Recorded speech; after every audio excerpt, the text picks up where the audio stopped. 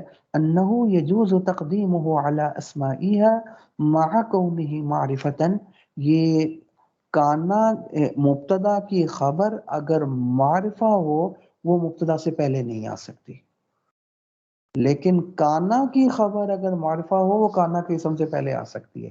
بس یہی فرق ہے، اس کے علاوہ کوئی فرق نہیں۔ باقی جو مبتدا کی خبر کا حکم ہے وہی کانا کی خبر کا حکم ہے، کوئی فرق نہیں، الا مگر ایک فرق ہے، وہ کیا؟ کہ کانا کی خبر اگر معرفہ ہو تو وہ اس کے اسم سے پہلے آ سکتی ہے، مبتدا کی خبر اگر معرفہ ہو تو مبتدا سے پہلے نہیں آ سکتی۔ اچھا کیوں نہیں آ سکتی اور اس کی کیوں آ سکتی ہے؟ وجہ یہ ہے کہ مبتدا کی خبر بھی مرفوع ہوتی ہے اور مبتدا بھی مرفوع ہوتا ہے۔ اب اگر خبر کو مقدم کریں، اگر خبر معرفہ ہو تو التباس اور اشتباہ پیدا ہو جائے گا، ہو سکتا ہے یہ خبر مبتدا ہے کیونکہ یہ بھی معرفہ ہے اور اس کے اوپر بھی پیش ہے، کیونکہ مبتدا کی خبر پر تو پیش ہوتی ہے، تو جیسے مبتدا معرفہ ہوتا ہے وہ خبر بھی معرفہ ہے، تو کہیں ایسا نہ ہو ہم مبتدا کو خبر اور خبر کو مبتدا بنا لیں، تو وہ التباس پیدا ہوتا تھا خبر کا مبتدا کے ساتھ، کہ جب خبر معرفہ ہے پہلے آ گئی اور اس پر پیش بھی ہے، کیونکہ مبتدا کی خبر پیش ہوتی ہے نا، تو یہ اشتباہ پیدا ہو جائے گا شاید یہ مبتدا ہے، کوئی اس کو مبتدا نہ بنا لے، اس لیے جب یہ معرفہ اس کو بعد میں ہی رکھنے، مبتدا معرفہ ہوتا ہے اور یہ بھی معرفہ ہے، مبتدا مرفوع ہوتا ہے یہ بھی مرفوع ہے، التباس لازم آئے گا۔ برخلاف کانا کی خبر کے، کانا کی خبر چونکہ منصوب ہوتی ہے، اس لیے اگر اس کو مقدم کریں یہ معرفہ بھی ہو تو اس کے اوپر تو نصب آئے گی، تو یہ نصب کرینہ بن جائے گی کہ یہ خبر ہے یہ اسم نہیں، کیونکہ کانا کے اسم کے اوپر تو پیش آتی ہے اور اس کے اوپر زبر، تو زبر کرینہ بن جائے گا کہ یہ خبر ہے، اس لیے معرفہ ہونے کے باوجود اس کو مقدم کیا جا سکتا ہے، مبتدا کی خبر کو نہیں، کیونکہ وہ تو مرفوع ہوتی ہے مبتدا کی طرح، تو وہ پتہ کیسے چلے گا کہ یہ مبتدا کی خبر ہے یہ مبتدا ہے؟ تو دونوں مرفوع دونوں معرفہ، سمجھ آ رہی ہے نہیں آ رہی؟ برخلاف کانا کی خبر اگر معرفہ بھی مقدم ہو سکتی ہے کیونکہ وہ منصوب ہوتی ہے، اس کا اسم مرفوع ہوتا ہے، تو اس نصب نے بتلا دیا، یہاں کرینہ موجود ہے کہ یہ خبر ہے یہ اسم نہیں، اس لیے یہاں اشتباہ اور التباس نہیں ہے، تو جو وجہ تھی تقدیم کے منع ہونے کی وہ اس میں نہیں پائے گی اشتباہ التباس، اس لیے یہاں جائز ہو جائے گا۔ ٹھیک ہے، یہ کہہ رہے ہیں وَحُكْمُهُ، اس کا حکم كَحُكْمِ خَبَرِ الْمُبْتَدَإِ، کانا کی خبر کا حکم مبتدا کی خبر کے حکم کی طرح ہی ہے، الا مگر ایک فرق ہے، وہ کیا؟ انه يجوز تقدیمه، کانا کی خبر کو مقدم کرنا جائز ہے، علی اسمائها، اپنے اسم پر، مع کونه معرفتن، باوجود ہے کہ اس کا اسم معرفہ ہی کیوں، اس کی خبر معرفہ ہی کیوں نہ ہو، پھر بھی اسم پر مقدم ہو سکتی ہے، بخلاف خبر المبتدا، بخلاف مبتدا کی خبر کے، وہ اگر خبر معرفہ ہو مبتدا کی وہ مبتدا پر مقدم نہیں ہو سکتی، کانا والی ہو سکتی، جیسے کان القائم زید، یہاں کیوں ہو سکتی ہے؟ کیونکہ یہاں اشتباہ نہیں ہے، کیونکہ کان القائمہ پہ جو زبر آ رہی ہے یہ زبر ہی بتلا رہی ہے کہ میں خبر ہوں میں اسم نہیں، میں خبر ہوں میں کیا نہیں ہوں، میں اسم نہیں ہوں۔